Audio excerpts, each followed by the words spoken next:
அவர்கள், ஐயனார் அவர்கள், சுரேஷ் அவர்கள், அறிவழகன் அவர்கள், சீதாராமன் அவர்கள், ஸ்ரீதர் அவர்கள், ராமகிருஷ்ணன் அவர்கள், சிவமணி அவர்கள், பிரபு, செல்வராஜ், அழகப்பன், மகேஸ்வரன், தர்மதுரை, வாசுகவுண்டர், கோவிந்தராஜ், கௌரி, ஜெயவள்ளி, அஞ்சலை, துர்காதேவி, கௌசல்யா, சுகுணா, விருதம்பாள், அஞ்சலை, செல்வி, லக்ஷ்மி, அமுதமொழி அவர்கள், எம் ஏழுமலை அவர்கள், வீர செல்வராஜ் அவர்கள், மண்டபம் குரு அவர்கள், இளையராசா அவர்கள் மற்றும் இந்த பொதுக்குழுக்கு முன்னிலை வகிக்கின்ற பா. வெங்கடேசன் அவர்கள், சந்தோஷ் அவர்கள், ஆர். பி. சங்கர் அவர்கள், ஜான் பீட்டர் அவர்கள், பிரவீன்குமார் அவர்கள், சதீஷ் அவர்கள், ஹரி சுபாஷ் அவர்கள், ஐயனார் அவர்கள், வீரன் சக்திவேல், வாப்பா சக்திவேல், தெய்வீக ராஜா அவர்கள், வி. கே. ராசா, ஏ. மணிகண்டன், சேட்டு, இளையராஜா, பிரபாகரன், தலித் சரவணன் அவர்கள், குமார், செந்தமிழ், கலைச்செல்வன் அவர்கள், சக்திவேல், பாலாஜி அவர்கள், போஜலட்சுமி அவர்கள், ராஜலட்சுமி அவர்கள், புவனேஸ்வரி அவர்கள், அனிதா அவர்கள், கலைச்செல்வி அவர்கள், தமிழரசி அவர்கள், வனஜா அவர்கள், சு. வனஜா அவர்கள், ரஞ்சிதா அவர்கள், கோ. ஆண்டாள் அவர்கள், ஆஷா அவர்கள், சி. செந்தில் அவர்கள், மா. வீரமணி அவர்கள், பா. கோபி அவர்கள், ராமமூர்த்தி அவர்கள், மணிராஜ் அவர்கள் மற்றும்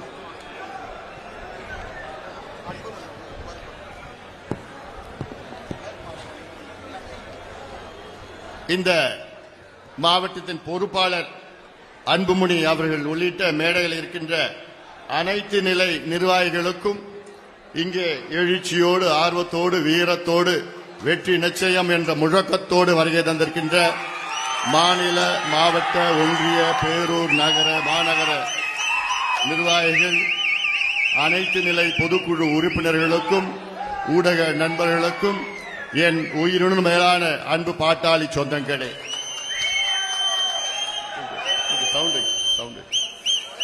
உங்கள் அனைவருக்கும் இந்த அன்புமணி ராமதாசின் பணிவான வணக்கங்கள். நல்லா இருக்கீங்களா? நீங்க நல்லா இருந்தீங்கன்னா நான் நல்லா இருப்பேன்.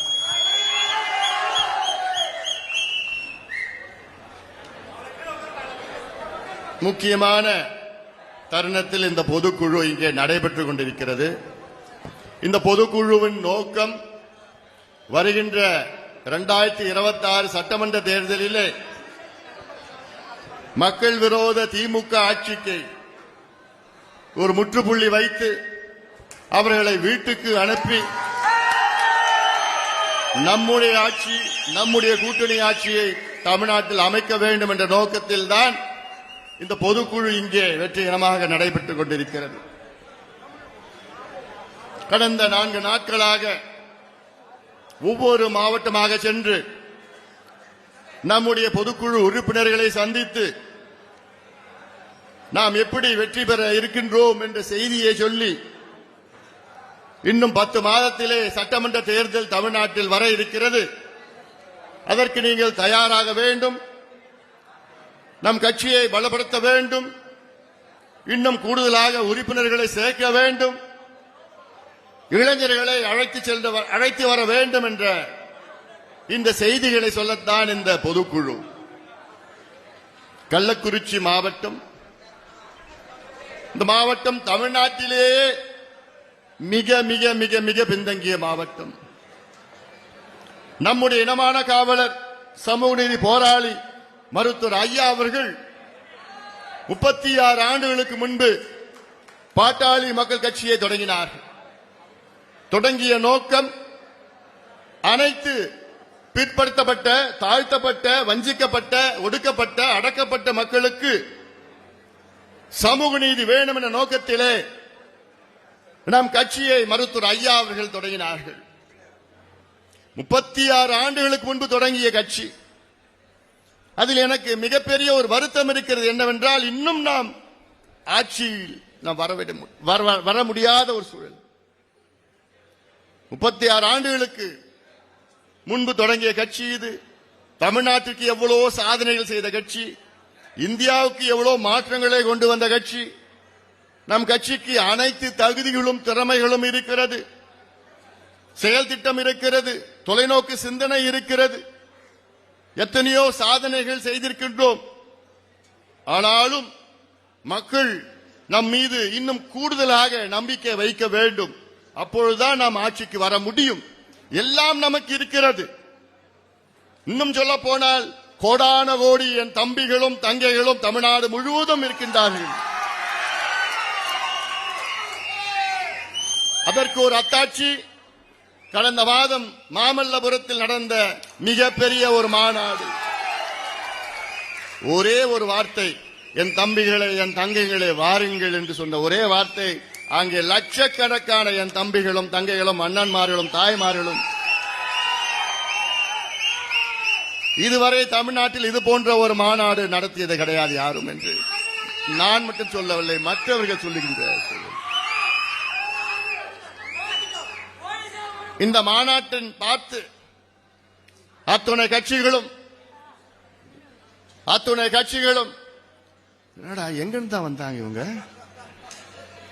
அவங்களே வந்தாங்க, அவங்களே பஸ் பிடிச்சாங்க, பஸ்ஸுக்கு காசு அவங்களே கொடுத்தாங்க, 3 வேளை சாப்பாடு அவங்களே பஸ்ல எடுத்து தந்தாங்க, குடிக்கிறது தண்ணி எடுத்து இருந்தாங்க, வந்தாங்க, கூடுனாங்க, கை தட்டினாங்க. 10 மணி வரைக்கும் யாரும் கலையில, காலையில 4 மணிக்கு தான் திரும்பி வீட்டுக்கு போக முடிஞ்சது. அதுல 3ல் 1 பங்கு என் சொந்தங்கள் அங்க உள்ள வர முடியல. இதெல்லாம் 45 நாட்கள் 1.5 மாதத்திலே என் சொந்தங்கள் அங்கே கூடினார்கள். இது யாராவது செய்ய முடியுமா? தமிழ்நாட்டில் யாராவது செய்ய முடியுமா? இதுதான் ரத்த பாசம், இதுதான் ரத்த பாசம். ஒரு வார்த்தை சொன்னால் போதும், கோடிக்கணக்கான என் தம்பிகள் தங்கைகள். ஆனால் அந்த மாநாட்டிலே நான் பேசியது உங்களுக்கு ஞாபகம் இருக்கும். கோடிக்கணக்கான இளைஞர்களை நல்வழிப்படுத்த வேண்டும், அவர்களுக்கு படிப்பு வேண்டும், படித்த இளைஞர்களுக்கு வேலை வேண்டும், சுயமரியாதையுடன் வாழ வேண்டும். ஒரு தம்பியின் மேல கூட ஒரு வழக்கு, சின்ன வழக்கு கூட இருக்கக்கூடாது. அதுதான் என்னுடைய நோக்கம், என்னுடைய நோக்கம். அதற்கேற்ப இனி வரும் காலத்திலும் நாம் டீசன்ட் டெவலப்மெண்ட் பாலிடிக்ஸ், அது மட்டுமல்ல, அவ்வளவு பெரிய மாநாட்டினுடைய நோக்கம் சமூக நீதி. சாதிவாரி கணக்கெடுப்பு தமிழக அரசு உடனடியாக எடு. என்ன தயக்கம் முதலமைச்சர் அவர்களுக்கு, என்ன தயக்கம் இல்லை, என்ன பயம் முதலமைச்சர் அவர்களுக்கு. முதலமைச்சர் ஸ்டாலின் அவர்களே, சாதிவாரி கணக்கெடுப்பு நடத்துவதற்கு உங்களுக்கு என்ன பயம்? கர்நாடகாவில் பேசிட்டு இருக்கல, கொஞ்சம் விட, கொஞ்ச நேரம் விட. ஏன், என்ன பிரச்சனை?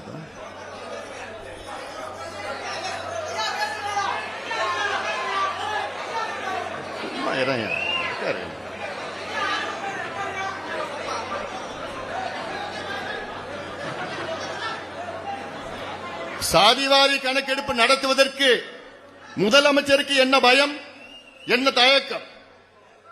கர்நாடகாவில் எடுத்து முடித்து விட்டார்கள், தெலுங்கானாவிலே எடுத்து முடித்து விட்டார்கள், பீகாரிலே எடுத்து முடித்து விட்டார்கள், ஆந்திராவிலே எடுத்துக் கொண்டிருக்கின்றார்கள், ஒரிசாவிலே எடுத்துக் கொண்டிருக்கின்றார்கள், ஜார்க்கண்டிலே எடுத்துக் கொண்டிருக்கின்றார்கள். ஏன், நேற்று கூட கர்நாடகா முதலமைச்சர் சித்தராமையா அவர்கள் நாங்கள் மீண்டும் சாதிவாரி கணக்கெடுப்பு சர்வே நடத்துகின்றோம் என்று நேற்று அறிவிப்பு. அப்ப கூடமா நம்ம முதலமைச்சருக்கு போய் எது சேரல, இந்த செய்தி சேரல. கர்நாடகாவில் 10 ஆண்டுகள் முன்பு எடுத்துட்டாங்க, மறுபடியும் நேற்று எடுத்திருக்கிறாங்க. அவர் சொன்ன காரணம், கர்நாடகா முதலமைச்சர் சித்தராமையா அவர்கள் சொன்ன காரணம், மத்திய அரசு 2027 சாதிவாரி கணக்கெடுப்பு நடத்த இருப்பது அவர்கள், அது எனக்கு போதாது, கர்நாடகாவுக்கு போதாது. மத்திய அரசு எடுக்கின்ற கணக்கு ஏதோ தலை கணக்கு மட்டும்தான் எடுப்பாங்க.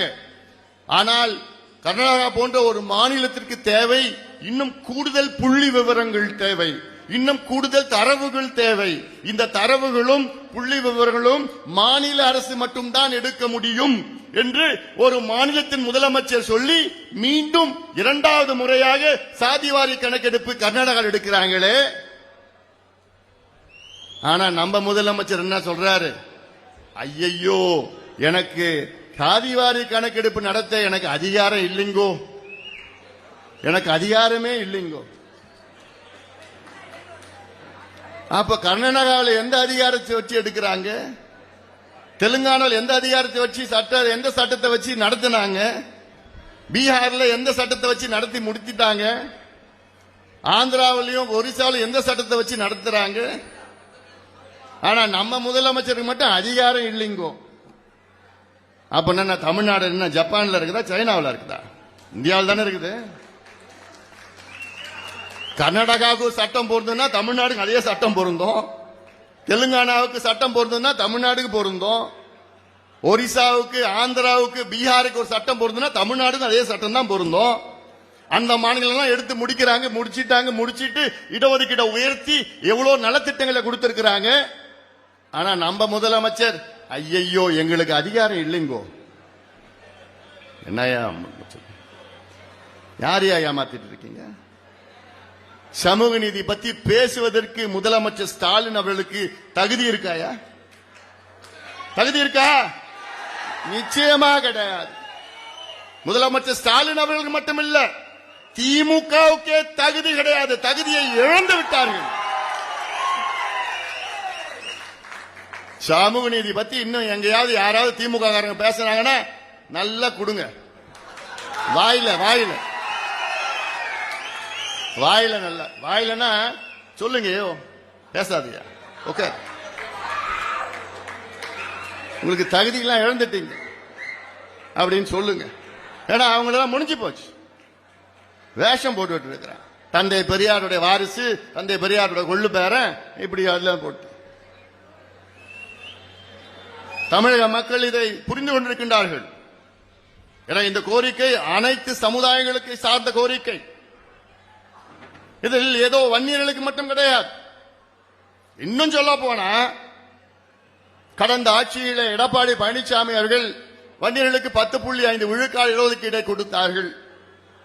ஆனால் அந்த இடஒதுக்கீடு ஒரு மாதம் அல்ல 1.5 மாதத்துக்கு முன்பு கொடுத்திருந்தார்னா இந்நேரம் எந்த சட்ட சிக்கலும் வந்திருக்காது. தேர்தல் நெருக்கத்தில் கரெக்டா கடைசி நாளில் கொடுத்தது. அதன் பிறகு வந்த திமுக அந்த இடஒதுக்கீட்டு வழக்கு போட்டார்கள். அதை எதிர்த்து சரியான முறையிலே வழக்கு ஆடவில்லை திமுக. ஆனால் தான் நீதிமன்றத்திலே அதை தடை செய்தார்கள். உச்சநீதிமன்றத்துக்கு நாங்கள் சென்றோம். உச்சநீதிமன்றத்திலே கொடுத்த தீர்ப்பு, நீதிபதிகள் கொடுத்த தீர்ப்பு தெளிவான தீர்ப்பு. என்ன? தமிழ்நாட்டிலே வன்னியர்களுக்கு உள் ஒதுக்கீடு கொடுக்க எந்த தடையும் கிடையாது. தாராளமா கொடுங்கள். அது என்ன? தரவுகளை சேகரித்து நியாயப்படுத்தி கொடுங்கள். அவ்வளவுதான். தரவுகள் டேட்டா, டேட்டாவை சேகரித்து நியாயப்படுத்தி கொடுங்க. அவ்வளவுதான். உச்சநீதிமன்றம் எந்த இடத்துலயும் தமிழ்நாட்டில் சாதிவாரி கணக்கெடுப்பு நடத்திய பிறகுதான் வன்னியர்களுக்கு உள்ஒதுக்கீடு கொடுக்கணும்னு எந்த இடத்திலையும் சொல்லல. அதனால் வன்னியர்களுக்கு உள்ஒதுக்கீடு கொடுக்க தமிழ்நாட்டில் சாதிவாரி கணக்கெடுப்பு நடத்தணும்னு அவசியமே கிடையாது. ஆனால் அதை எங்களுக்கு வேண்டும் என்று மருத்துவர் ஐயாவும் பாட்டாளி முக்கியம் சொல்லுகிறது. என்ன வேண்டும்? சாதிவாரி கணக்கெடுப்பு நடத்து. ஏன்? வன்னியர்களுக்கு மட்டுமல்ல, வன்னியர்கள் போன்ற பின்தங்கிய நிலையில் உள்ள எத்தனையோ சமுதாயங்கள் இருக்கிறது. அத்துணை சமுதாயங்களுக்கும் நீதி வேண்டும், சமூக நீதி வேண்டும், இடஒதுக்கீடு வேண்டும், வேலை வாய்ப்பு வேண்டும், கல்வி வேண்டும், நலத்திட்டங்கள் வேண்டும். இந்த கணக்கெடுப்பு சாதிவாரி சர்வே எடுத்தாதான் இதெல்லாம் தெரியும். இந்த டேட்டா தெரியும், இன்னும் கூடுதலாக தெரியும். ஆனால் அதை எடுக்க தயங்குகின்ற முதலமைச்சர் ஸ்டாலின், தயங்குகின்ற சொல்ல மாட்டேன், அதை எடுக்க பயப்படுகின்ற முதலமைச்சர் ஸ்டாலின். பயம் வந்துடுச்சு, பயம். இந்த மாநாட்டில் நான் பேசினேன். என்ன பேசினேன்? 4 ஆண்டு காலம் ஐயாவையும் நம் கட்சியையும் நம்ப வைத்து கழுத்தறுத்த முதலமைச்சர் ஸ்டாலின், இந்த சமுதாயத்திற்கு துரோகம் செய்த ஸ்டாலின் அவர்கள். இதெல்லாம் மன்னிக்க முடியாது. ஏன்? நீங்க அன்னைக்கே பாக்குறப்போ 4 ஆண்டுகளுக்கு முன்பு உங்களை சந்தித்தோம். அன்றே நீங்க சொல்லியிருக்கலாமே, இல்லைங்க எங்களால கொடுக்க முடியாதுங்க, எங்களுக்கு சாதிவாரி கடை நடத்திய பிறகுதான் உங்களுக்கு கொடுக்க முடியும் அன்னைக்கே சொல்லிட்டு போகலாம். ஏன் சொல்லல? இன்னைக்கு ஒவ்வொரு முறையும் சந்திக்கிற நேரத்தில் நிச்சயமா நாங்க கொடுக்கிறோம், நிச்சயமா நாங்க கொடுக்கிறோம். நான் 3 முறை பார்த்தேன்.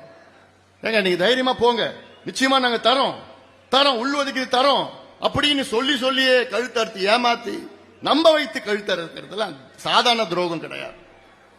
இடையில நானும் சொன்னேன் ஐயா கிட்ட, ஏன் நம்ம மிகப்பெரிய ஒரு போராட்டம் செய்யலான்னு. ஐயாவும் என்ன சொன்னார், இல்லப்பா முதலமைச்சர் அவர் சொல்லிட்டாரு, என்கிட்டே சொன்னாரு, நிச்சயமா நான் தரேன்னு சொன்னாரு. இடஒதுக்கீடு உள்ஒதுக்கீடு வன்னியர்களுக்கு நிச்சயமா நான் செய்கின்றேன் என்று உத்தரவாதம் என்னிடம் 2 முறை கொடுத்தார் முதலமைச்சர் அவர்கள். அப்படின்னு அதை நம்பி சென்று இன்னைக்கு மிகப்பெரிய ஒரு ஏமாற்றம் துரோகம். முதலமைச்சர் ஸ்டாலின் அவர்கள் வன்னியர்களுக்கு மிகப்பெரிய துரோகத்தை செய்து வருகிறார், செய்து கொண்டிருக்கின்றார், செய்திருக்கிறார். இந்த தேர்தலில் ஒட்டுமொத்தம் பாதிக்கப்பட்ட ஒட்டுமொத்த இந்த சமுதாயமும் இதை வெளிப்படுத்த வேண்டும், இந்த கோபத்தை வெளிப்படுத்த வேண்டும். இந்த சொன்னதுக்கு பிறகுதான் திமுக களத்தில் நம்ம நேரில் சந்திக்க முடியாது. அவங்களுக்கு அந்த தைரியம் கிடையாது. சூழ்ச்சி மூலமாக குழப்பங்களை ஏற்படுத்தி இப்படிலாம் அங்க ஏற்படுத்தி கோழைத்தனமாக நம்ம அப்படியெல்லாம் குழப்பத்தில் அதெல்லாம் பார்த்துக்கலாம். எந்த குழப்பம்லாம் நமக்கு தெளிவா இருக்கும், எந்த குழப்பம்லாம் இல்லை நமக்கு. அதனால திமுகவுக்கு பயம் வந்துடுச்சு இப்போ. ஏன்னா திடீர்னு பார்த்தா ஒரு 45 நாள்ல லட்சக்கணக்கான நம் சொந்தங்கள் வந்து சேர்ந்துட்டாங்க. திமுகவும் இடஒதுக்கீடு கொடுக்கல, திமுகவும் ஏமாத்திட்டாங்க, திமுகவும் சாதிவாரி கணக்கெடுப்பு நடத்தவும் போறது கிடையாது. அதனால ஒட்டுமொத்த வன்னியர் சமுதாயம் திமுகவுக்கு ஒரே ஒரு ஓட்டு கூட போடாது இந்த தேர்தலில். அந்த முடிவு ஆயிடுச்சு. இப்போ இது ஏதோ வன்னியர் சமுதாயத்துக்கும் திமுக பிரச்சனை கிடையாது. இது வன்னியர் போன்ற இருக்கின்ற மிக மிக மிக மிக பின்தங்கிய சமுதாயங்களுக்கும் திமுகவும் இருக்கின்ற பிரச்சனை, சமூக நீதி பிரச்சனை. வன்னியர் சமுதாயத்தை மட்டும் இல்ல, பட்டியலின சமுதாயத்திற்கும் சேரும் இது. ஏன்னா இந்த மாநாட்டில் நம்முடைய கோரிக்கை என்ன, பட்டியலின சமுதாயத்துக்கு 2 விழுக்காடு கூடுதலாக இடஒதுக்கீடை அதிகப்படுத்த வேண்டும். இந்த எவ்வளவு கோரிக்கைகள் வைத்தோம் இந்த மாநாட்டில். பெண்களுக்கு பாதுகாப்பு வேண்டும் என்று, போதைப் பொருட்களை ஒழிக்க வேண்டும், மதுவை அழிக்க வேண்டும் என்றெல்லாம். அதை பத்தி எந்த கரையும் முதலமைச்சருக்கு இல்ல, இருக்கும் போறதில்லை. ஆனால் முதலமைச்சர் நேத்து கல்லணையை போய் திறந்திருக்கார், தண்ணி திறந்திருக்கிறார், திறந்துட்டு போங்க. ஆனா அதை பத்தி இவ்வளோ பெரிய விமர்சனம் விளம்பரம் என்னன்னு திமுக காரங்க சொல்றாங்க, தமிழ்நாட்டு வரலாற்றிலே முதல் முறையாக ஒரு முதலமைச்சர் அவர்கள் கல்லணையிலே தண்ணீர் திறந்து விட்டார், நம்முடைய முதலமைச்சர் ஸ்டாலின் அவர்கள். அந்த வேலை யாருடைய வேலை? அந்த கல்லணையை ஆபரேட் பண்ற பிடபிள்யூடி ஆபீசரோட வேலை, வாட்டர் போர்டு இஓட வேலை, எக்ஸிகியூட்டிவ் ஆபீசரோட வேலை, ஜூனியர் இன்ஜினியரோட வேலை.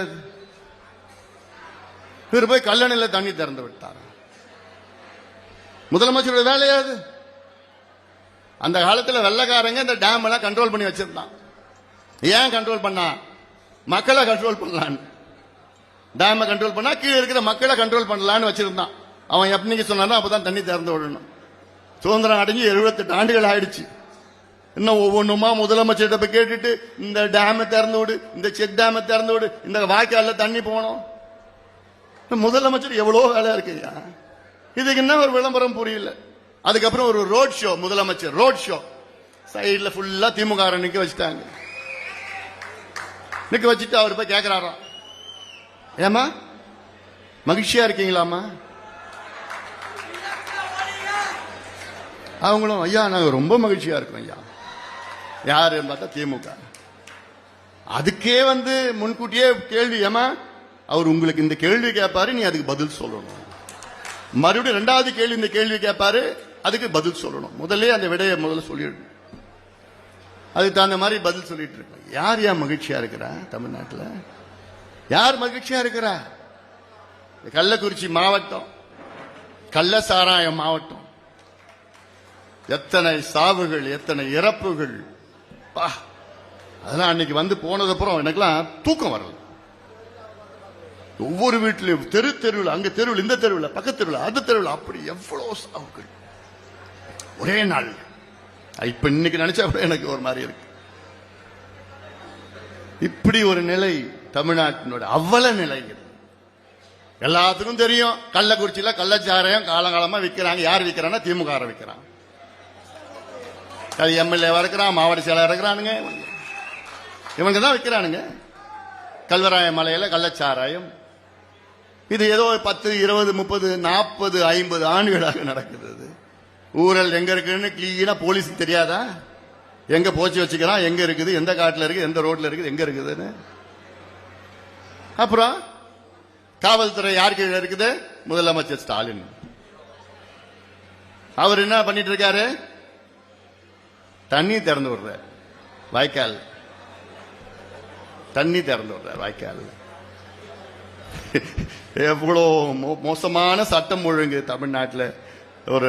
ஒரு வாரத்துக்கு முன்பு நம்முடைய ஒரு சொந்தம் சக்கரவர்த்தியின் ஒரு வழக்கறிஞர், ராணிப்பேட்டை மாவட்ட இளைஞர் சங்கத்தின் செயலாளர், கொடூரமான முறையில் துப்பாக்கியால் சுடப்பட்டார். துப்பாக்கியால். சினிமாவில் பார்த்திருப்பீங்க, அந்த மாதிரி திட்டமிட்டு ஒரு கும்பல் பின்னாடியே ஒரு கும்பல் தொடர்ந்து முன்னாடி போய் பார்த்துட்டு எப்படி எப்படி திட்டமிட்டு கிட்ட போய் மூவிங் கார் பைக்ல அப்படியே போய் சொல்றான். இதெல்லாம் தமிழ்நாட்டிலாம் நடக்காது, கலாச்சாரம் இல்ல. முதலமைச்சர் ஸ்டாலின் போன்றவர்கள் முதலமைச்சராக இருக்கிற காரணத்தால் தான் இந்த தமிழ்நாட்டில் இது போன்ற கலாச்சாரம் ஊடுருவி வந்து கொண்டிருக்கிறது. எல்லாமே முதலமைச்சர் ஸ்டாலின் அவர்களை சேரும். அவர்தான் இதற்கு பொறுப்பு. அண்ணா யூனிவர்சிட்டி படிக்கின்ற பெண்களுக்கு பாதுகாப்பு கிடையாது. சென்னையில அண்ணா யூனிவர்சிட்டியில பெண்களுக்கு பாதுகாப்பு இல்லை. அப்ப நான் சாதாரண பெண் இங்க ஊர்ல கள்ளக்குறிச்சியில் இருக்கிற பெண்களுக்கு பாதுகாப்பு இருக்குமா? இதற்கு யார் காரணம்? முதலமைச்சர் ஸ்டாலின் அவர்கள் தான் காரணம். கேட்டா மகிழ்ச்சியா இருக்கிறாங்களா மக்கள்? என்னையா மகிழ்ச்சியா இருக்க முடியும்?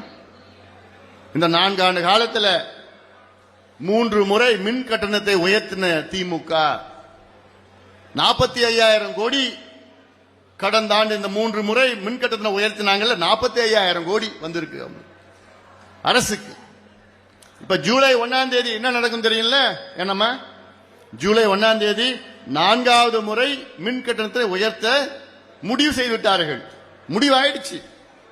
3.5 விழுக்காடு மின் கட்டணத்தை இந்த ஜூலை 1ஆம் தேதி அதை 4வது முறையாக கையெழுத்து போட்டு எல்லாம் முடிஞ்சிடுச்சு. ஆனா உங்களுக்கு கொஞ்சம் கொஞ்சமா 3.5%, 6%, 7% உயர்த்தி கொண்டிருக்கின்றார்கள் இந்த மின் கட்டணத்தை. பாத்தீங்கன்னா இந்த 4 ஆண்டுல எல்லா வீட்டுக்கும் தமிழ்நாட்டில் உள்ள 100 விழுக்காடு வீடுகளுக்கு குறைந்தபட்சம் 12 விழுக்காட்டில் இருந்து 40 விழுக்காடு வரை மின் கட்டணம் இந்த 4 ஆண்டு காலத்திலே உயர்ந்து இருக்கிறது. உங்களுக்கு எல்லாம் ஒரே நாள்ல உயர்த்தினா தான் உங்களுக்கு ஐயோ அப்படி கொஞ்சம் கொஞ்சமா உயர்த்துறான். கொஞ்சம் கொஞ்சமா உயர்த்தி 12 விழுக்காடு, குறைஞ்சபட்சம் 12 விழுக்காடு சாதாரண வீட்டில் 12 விழுக்காடு மின் கட்டணம் உயர்ந்திருக்கிறது. அதிகபட்சம் 40 விழுக்காடு மின் கட்டணம் உயர்ந்திருக்கிறது. சில கமர்ஷியல் 55 விழுக்காடு உயர்ந்திருக்கிறது. இதெல்லாம் அப்புறம் எப்படியா மகிழ்ச்சியா இருப்பா? வீட்டு வரி உயர்த்திட்டாங்க, குடிநீர் வரி உயர்த்திட்டாங்க, பத்திரப்பதிவு கட்டணத்தை உயர்த்திட்டாங்க, போக்குவரத்து உயர்த்திட்டாங்க, பால் விலையை உயர்த்திட்டாங்க. எல்லாமே உயர்த்தி பிறகு யார் யார் மகிழ்ச்சியா இருக்க போறாங்க? தமிழ்நாட்டில் யார் இருக்க போறா? யாருமே கிடையாது, யாருமே கிடையாது. முதலமைச்சருடைய மகிழ்ச்சியா இருப்பாங்களா? அந்த காலத்துல மன்னர்கள் கேட்பாங்க அமைச்சர்கள், அமைச்சரே மும்மாரி மழை பொழிகிறதா? மக்கள் மகிழ்ச்சியாக இருக்கிறார்களா? ஆம் மன்னரே, ஆம் மன்னரேன்னு சொல்லுவாங்க ஜால்ரா போட்டுக்கிட்டு. அதேதான் இப்போ நடக்குது. ஜால்ரா போட்டுக்கிட்டு சூப்பர் சூப்பர் சூப்பர் சொல்லிட்டு இருக்கிறாங்க. என்ன தெரியும்? 8 மாதத்துல தெரியும் என்ன மக்கள் செய்ய போறாங்கன்னு தெரியும். அது முடிவாயிடுச்சு. அதனால நம்முடைய நோக்கம் என்ன? இந்த சமுதாயத்திற்கு துரோகி திமுக, தமிழ்நாட்டிற்கு துரோகி திமுக. தமிழ்நாட்டினுடைய கொடுங்கோல் ஆட்சி இங்கே நடைபெற்றுக் கொண்டிருக்கிறது. மக்கள் விரோத ஆட்சி நடைபெற்றுக் கொண்டிருக்கிறது. இந்த திமுக ஆட்சியை அகற்ற வேண்டும், முடிவு கட்ட வேண்டும். அதற்கு நாம் எல்லோரும் ஒன்றிணைய வேண்டும், ஒன்று சேர வேண்டும். தமிழ்நாட்டுக்கு ஒரு விடிவு கொண்டு வர வேண்டும். அதற்காகத்தான் வருகின்ற ஜூலை மாதம் 25ஆம் தேதி நம்முடைய இனமான காவலர் சமூக நீதி போராளி மருத்துவர் ஐயா அவர்களின் பிறந்த நாள் அன்று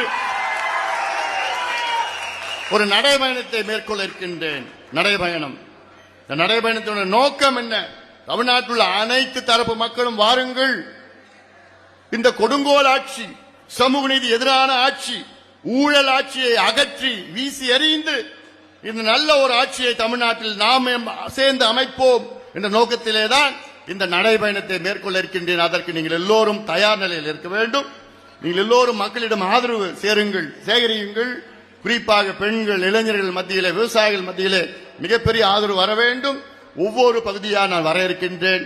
இந்த நடைபயணம் 100 நாள் நடைபயணம் ஜூலை 25ஆம் தேதியிலிருந்து நவம்பர் 1ஆம் தேதி வரைக்கும் இந்த நடைபயணம் மேற்கொள்ள இருக்கின்றேன்.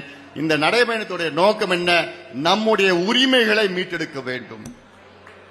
நம்முடைய உரிமைகள் என்ன? அரசியல் சாசனத்தில் கான்ஸ்டிடியூஷன் ஆஃப் இந்தியா, அரசியல் சாசனம் என்றால் கான்ஸ்டிடியூஷன். இந்த கான்ஸ்டிடியூஷன் அரசியல் சாசனத்திலே நமக்கு பல உரிமைகளை கொடுத்திருக்கின்றார்கள் நம் முன்னோர்கள். ஆனால் அந்த உரிமைகள் என்னவென்று நமக்கு தெரியவில்லை, உங்களுக்கும் தெரியல, மக்களுக்கும் தெரியல. அந்த உரிமைகளை செயல்படுத்துவது அரசினுடைய கடமை அது. ஆனால் அந்த முதல்ல உரிமை என்னன்னு தெரியணும். அதுக்காக தான் இதுல 10 உரிமைகள். இந்த 10 உரிமைகளும் நாம் இழந்திருக்கின்றோம். இந்த 10 உரிமைகளையும் நாம் மீட்டெடுக்க வேண்டும். அதனால்தான் தமிழக மக்களின் உரிமை மீட்பு பயணம். தமிழக மக்களின் உரிமை மீட்பு பயணம். மக்களுடைய உரிமைகள் மீட்டெடுக்க வேண்டும். ஆனால் அதற்கு முன்பு என்னன்னு தெரிஞ்சாதான் மீட்டெடுக்க முடியும். அது தெரிவதற்கு முதல்ல இங்கே மேடையில் இருக்கின்றவர்களும் சரி, இங்கே பொதுக்குழு உறுப்பினர்களும் சரி, நீங்கள் உரிமைகள் எல்லாம் என்னன்னு தெரிஞ்சுக்குங்க. அதுல இன்னும் விழாவரியா அப்புறமா நாங்க நிறைய சொல்ல போறோம். இப்ப சுருக்கமா நான் சொல்றேன். நான் 10 உரிமைகள். அதுல முதல்ல சமூக நீதிக்கான உரிமை, ரைட் டு சோசியல் ஜஸ்டிஸ். சமூக நீதிக்கான உரிமைனா நான் சொல்லியிருக்கேன்ல, நமக்கு சமூக நீதி வேண்டும், சமத்துவம் வேண்டும். சமூக நீதினா என்ன? அடித்தளத்தில் தமிழ்நாட்டில் மட்டும் இந்திய அளவில் முன்னேறிய சமுதாயங்கள் இருக்கிறது. நம்ம சாதியை வைத்துத்தான் அடக்குமுறை காலங்காலமாக செய்து கொண்டிருக்கின்றார்கள். மேல் ஜாதி, நடுத்தர வர்க்கம், கீழ் ஜாதி என்றெல்லாம் ஒரு முறையை அந்த காலத்திலிருந்து கொண்டு வந்தார்கள். சமூக நீதி என்றால் பாதாளத்தில் இருக்கின்ற சமூகங்கள், ஒடுக்கப்பட்ட அடக்கப்பட்ட சமூகங்கள் முன்னேறிய சமூகங்களுக்கு நிகராக வளர்ச்சி அடைய வேண்டும். முன்னேறிய சமுதாயம் இங்க இருக்குது. நம்ம வன்னியர்கள் இந்த இடத்துல இருக்கிறோம். வன்னியர் போன்ற எவ்வளவு சமுதாயங்கள் இருக்கு. இந்த வன்னியர் போன்ற சமுதாயங்கள்லாம் இங்க வரணும், மேல இந்த இடத்துக்கு வரணும். அதுதான் சமூக நீதி. அப்படி எப்படி வர முடியும்? படிச்சாதான் வர முடியும். படிச்சுட்டு வேலைக்கு போனாதான் வர முடியும். வேலைக்கு போய் சுயமரியாதையுடன் வாழ்ந்தால்தான் வர முடியும். அதுதான் சமூக நீதி. அது நமக்கு உரிமைகள் எவ்வளவு இருக்கு. இந்த 10.5 விழுக்காட்டிலிருந்து 69 விழுக்காட்டிலிருந்து எத்தனையோ பிரச்சனைகள். இந்த சமூக நீதிக்கான உரிமை, ரைட் டு சோசியல் ஜஸ்டிஸ். அடுத்தது 2வது வன்முறையில்லா வாழ்வுக்கான மகளிர் உரிமை, women's right to live free from violence. ஒவ்வொரு மகளிர், ஒவ்வொரு பெண்ணுக்கும் அரசியல் சாசனத்தில் எழுதியிருக்கு என்னன்னு, ஒவ்வொரு பெண்ணும், இந்தியாவில் வாழ்கின்ற பெண்ணுக்கு கலாச்சாரம் ஏதாவது என்னன்னா வன்முறை இல்லாத ஒரு சூழலில் வாழ்கின்ற உரிமை இருக்கிறது. வன்முறை வீட்டுக்குள்ளேயும் சரி, வெளியிலும் தெருவிலும் சரி, தைரியமா எங்கன்னா போகணும், வரணும். அந்த உரிமை பெண்களுக்கு இருக்கிறது என்று அரசியல் சாசனத்தில் இருக்கிறது. அந்த உரிமை கொடுக்கின்றார்களா? இல்ல. அதை நாம் பெற வேண்டும். நான் சொல்லியிருக்கிறேன், பெண்கள் எங்கேயும் தைரியமா எங்கே போக முடியல. பகல்ல, ராத்திரியோட பகல்ல போக முடியும். 3வது வேலைக்கான உரிமை, ரைட் டு எம்ப்ளாய்மெண்ட். வேலை கொடுப்பது அரசினுடைய கடமை, வேலை பெறுவது நம்முடைய உரிமை. ஆனா இப்ப தமிழ்நாடு அரசு இவங்க ஆட்சிக்கு வருவதற்கு முன்பு சொன்ன பொய் என்ன? 511 பொய்களை சொன்னாங்க. 511 பொய்கள் என்ன? வாக்குறுதிகள். அதுல வெறும் ஒரு 60-70 நிறைவேறி இருக்கிறாங்க. அது ஒண்ணுமில்லாத வாக்குறுதி. மீதி கிட்டத்தட்ட 440-450 வாக்குறுதிகளை நிறைவேற்றல. ஆனாலும் அது பொய்ய சொல்லி இருக்கிறாங்க. அதுல ஒரு முக்கியமான வாக்குறுதி என்ன? நாங்கள் ஆட்சிக்கு வந்தவுடன் 3 லட்சம் அரசு ஊழியர்களை நாங்கள் அந்த காலியிடத்தை நிரப்புவோம். இது இல்லாமல் 3.5 லட்சம் புதிய அரசு ஊழியர்களை அந்த இடத்தை நாங்கள் உருவாக்குவோம். 6 லட்சம் அரசு ஊழியர்கள் உடைய இடத்தை நாங்கள் நிரப்புவோம், புதியதாக உருவாக்குவோம் என்று சொன்ன போய் இதுதான் ரைட் டு எம்ப்ளாய்மெண்ட், அந்த உரிமையில் கீழே வருது. இது அடுத்தது விவசாயம் மற்றும் உணவுக்கான உரிமை, right to farming and right to food. உழவர்கள் பல உரிமைகள் இருக்கு விவசாயிகளுக்கு அரசியல் சாசனத்தில். ஆனால் அதுல ஒரு துரும்பு கூட தமிழக அரசு நமக்கு செய்யறது கிடையாது. நான் விவசாயம் பண்ணதுக்கு எனக்கு எல்லா உரிமை இருக்கு. இந்த விவசாயம் செய்வதற்கு ஏதுவாக அரசு செயல்பட வேண்டும். குறிப்பாக அங்க பக்கத்தில் ஒரு ஆறு போச்சுன்னா அந்த ஆத்துல தடுப்பணை கட்டி அந்த தடுப்பணையில தண்ணி நின்றுனா என் கிணத்துல தண்ணி ஏறும், போர்ல தண்ணி ஏறும். இது அடிப்படை உரிமை. எங்க ஊர்ல இருக்கிற ஏரியை தூர் வாரணும், நல்லா வச்சிருக்கணும். அப்பதான் நான் விவசாயம் பண்ண முடியும். நான் விவசாயம் செய்த பிறகு என்னுடைய விளைச்சலுக்கு, என்னுடைய உழைப்புக்கு, அந்த பொருளுக்கு விலை நிர்ணயம் செய்ய வேண்டும். நட்டமில்லாமல் ஒரு சூழல் உருவாக்க வேண்டும் தமிழக அரசு. அந்த உரிமை நமக்கு இருக்கிறது, விவசாயிகளுக்கு இருக்கிறது. கடமை தமிழக அரசு. அடுத்தது 5 வளர்ச்சிக்கான உரிமை, ரைட் டு டெவலப்மெண்ட். இது எல்லாமே அடங்கும். மிகப்பெரிய உரிமை ரைட் டு டெவலப்மெண்ட். நாம் முன்னேறணும், முன்னேற்றம் அடைய வேண்டும், சஸ்டைனபிள் டெவலப்மெண்ட்.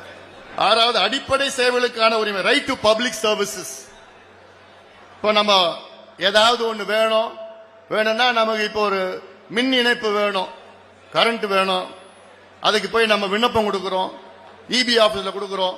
அவன் கிளர்க்க பார்க்கணும், அதுக்கப்புறம் அவனுக்கு மேல பார்க்கணும், அப்புறம் அவனுக்கு மேல பார்த்து காசு கொடுக்கணும், அவனுக்கு மேல பார்த்து காசு கொடுக்கணும். எல்லாத்தையும் காசு கொடுத்து நம்ம நேரம் வீணாகி 2 வருஷம் போயிடும்.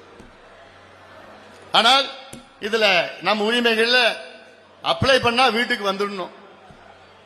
இதுதான் நம்முடைய உரிமை. அதற்கெல்லாம் எவ்வளவு வழிவகைகள் இருக்கு. அடுத்தது 7வது கல்வி நலவாழ்வுக்கான உரிமை, right to health, right to education. என்ன நம்முடைய உரிமை? இலவச கல்வி அரசு கொடுக்கணும் நமக்கு, கட்டணமில்லா கல்வி, அதாவது சுமையில்லாத கல்வி, தரமான கல்வி, சுமையில்லாத கட்டணமில்லாத கல்வி கொடுக்கணும். அதே போன்ற கட்டணமில்லாம தரமான மருத்துவம் அரசு நமக்கு கொடுக்கணும். அதான் நமக்கு பெறுவது நம்முடைய உரிமை, கொடுப்பது அரசுடைய கடமை. அடுத்தது 8வது மது போதை பொருட்களால் பாதிக்கப்படாமல் இருக்கும் உரிமை, right to be free from alcohol and drug harm. அது கள்ளக்குறிச்சி மாவட்டத்தில் அவசியம் சொல்லணும். அது ஏன்னா கள்ளக்குறிச்சி என்றால் கள்ளச்சாராயம், அப்படிதான் பேர் வந்துடுச்சு. அதிகமா இந்த உரிமை இந்த மாவட்டத்துக்கு தான் பொருந்தும், இந்த மாவட்டத்துக்கு தான் பொருந்தும். 10வதுக்குன்னு கள்ளச்சாராயம், டாஸ்மார்க் சாராயத்தை 10வதுன்னு இந்த கஞ்சா, அபின், காக்கேன், ஹெரோயின் எல்லாம் கிடக்குது. எங்க பார்த்தாலும் இந்த பொட்டலம் விற்கிறானுங்க, எங்க பார்த்தாலும் மாத்திரையை விற்கிறானுங்க, இந்த பகுதியில் போதை பொருட்கள் எங்க பார்த்தாலும் இருக்கு. அடுத்து 9வது நீடித்திருக்கும் நகர்ப்புற வளர்ச்சிக்கான உரிமை, right to sustainable urban development, நகர்ப்புற வளர்ச்சி. இதெல்லாம் 10வது ஆரோக்கியமான சுற்றுச்சூழலுக்கான உரிமை, ரைட் டு ஹெல்தி என்வாயன்மெண்ட். நாம் இருக்கின்ற நிலம், குடிக்கின்ற நீர், சுவாசிக்கின்ற காற்று மூன்றுமே தூய்மையாக இருக்க வேண்டும். அது எனக்கு உரிமை இருக்கிறது. அரசியல் சாசனத்தில் என்ன போட்டிருக்கா? தமிழ்நாடு, இந்தியாவில் இருக்கிற ஒவ்வொரு குடிமகன்களும் நல்ல தூய்மையான காற்றை சுவாசிக்க உரிமை இருக்கிறது, சுத்தமான குடிநீரை குடிக்கிற உரிமை இருக்கிறது, நல்ல தூய்மையான மாசுபடாத நிலத்தில் வாழ்கின்ற உரிமை இருக்கிறது. இதை அங்கு அரசு, மத்திய அரசும் மாநில அரசும் அவருடைய கடமை என்று சொல்லியிருக்கிறார்கள். ஆனா அப்படிலாம் நடக்குதா? இல்ல. நினைச்ச இடத்துல ஃபேக்டரி கொண்டு வரான், நினைச்ச இடத்துல நம்ம நாசப்படுத்தலாம், நினைச்ச இடத்துல நம்ம நிலத்தை புடுங்குறான். கேட்டா நாங்க சிப்காட்னு சொல்றோம், விவசாயம் பண்ணத்தை விடறதில்ல, எதுவும் இல்லை. ஆக அவ்வளோ உரிமைகள் நமக்கு இருக்கிறது. இந்த உரிமைகளை மீட்டெடுக்க வேண்டும் என்ற நோக்கத்திலே தான் நான் நடைபயணத்தை மேற்கொள்ள இருக்கின்றேன். அதற்கு நீங்கள் எல்லோரும் மக்களிடம் விழிப்புணர்வு ஏற்படுத்தி தமிழ்நாட்டில் ஒரு ஆட்சி மாற்றம் வர வேண்டும், அரசியல் மாற்றம் வர வேண்டும், இந்த ஊழல் ஆட்சியை அகற்றப்பட வேண்டும், கொடுங்கோல் ஆட்சியை வீட்டுக்கு அனுப்ப வேண்டும். இந்த கொடுங்கோல் சமூக நீதிக்கு எதிரான திமுக ஆட்சியை வீட்டுக்கு அனுப்புகின்ற நேரம் வந்துவிட்டது, காலம் வந்துவிட்டது. அதற்கு நாம் எல்லோரும் தயார் நிலையில் இருக்க வேண்டும், தயார் நிலையில் இருக்க வேண்டும். அதற்கு நீங்கள் எல்லோரும் ஒற்றுமையாக செயல்படுங்கள், ஒன்றாக இணையுங்கள். நமக்குள்ளே எந்த வேற்றுமைகளும் இந்த பதிவு எல்லாம் போடாதீங்க. எதுவும் இவன் போடுறத பதிவு அந்த போடுறதெல்லாம் நமக்குள்ள எந்த பதிவும் யாரும் போடக்கூடாது. மாறாக நம்முடைய எதிரி யாரு? சமூக நீதிக்கு எதிரி யாரு? இந்த ஊழல் ஆட்சி, திமுக ஆட்சி நம்முடைய எதிரி. இவர்களை அகற்றுகின்ற வேலையில் ஈடுபடுங்கள் என் தம்பிகளும் என் தங்கைகளும். நேரம் வந்து விட்டது, நேரம் வந்து விட்டது. ஆட்சி மாற்றம் வர வேண்டும். நாமும் ஆள வேண்டும், நாமும் ஆள வேண்டும்.